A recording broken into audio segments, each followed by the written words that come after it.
పశ్చిమ గోదావరి జిల్లా ఏలూరులో కరోనా సెకండ్ వేవ్ విజృంభిస్తోంది. తాజాగా ఏలూరు శనివారపుపేట జిల్లా పరిషత్ హై స్కూల్లో విద్యార్థులకు కరోనా నిర్ధారణ పరీక్షలు నిర్వహించగా 4 విద్యార్థులకు పాజిటివ్ గా నిర్ధారణ అయింది. వీరిని చికిత్స నిమిత్తం కోవిడ్ ఆసుపత్రికి తరలించారు.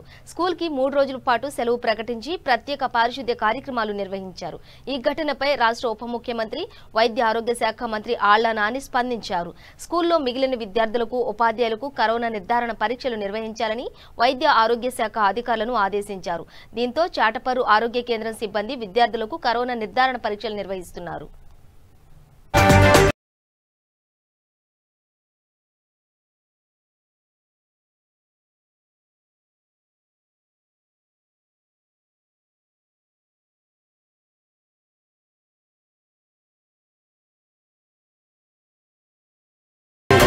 శనివారపేట పరిధిలోని జిల్లా పరిషత్ హై స్కూల్లో స్థానిక 10వ తరగతి చదువుతున్న పిల్లలకి స్కూల్లో ఎడ్యుకేషనల్ ఇన్స్టిట్యూషన్ టెస్టులు చేయడం జరిగింది. ఈ కోవిడ్ టెస్టులు అనేది VRDL శాంపుల్ తీయగా అందులో 4 స్టూడెంట్స్కి పాజిటివ్ రావడంతో త్వరితగతిన హెల్త్ మినిస్టర్ గారి ఆదేశాల మేరకు అలాగే మన కలెక్టర్ గారు, మన DM అండ్ HO గారు, అలాగే HM గారు, DEO గారు అందరూ సానుకూలంగా స్పందించడం వలన ఈ రోజు స్కూల్లో ఉన్న పిల్లలందరికీ కూడా కోవిడ్ టెస్టులు అనేది నిర్వహించడం జరుగుతుంది. ఈ కోవిడ్ టెస్టులు నిర్వహించడంతో ఆటోమేటిక్గా మనకి పిల్లల్లో ఎవరికైనా పాజిటివిటీ ఉన్నట్లయితే ఆ రిజల్ట్ అనేది మనం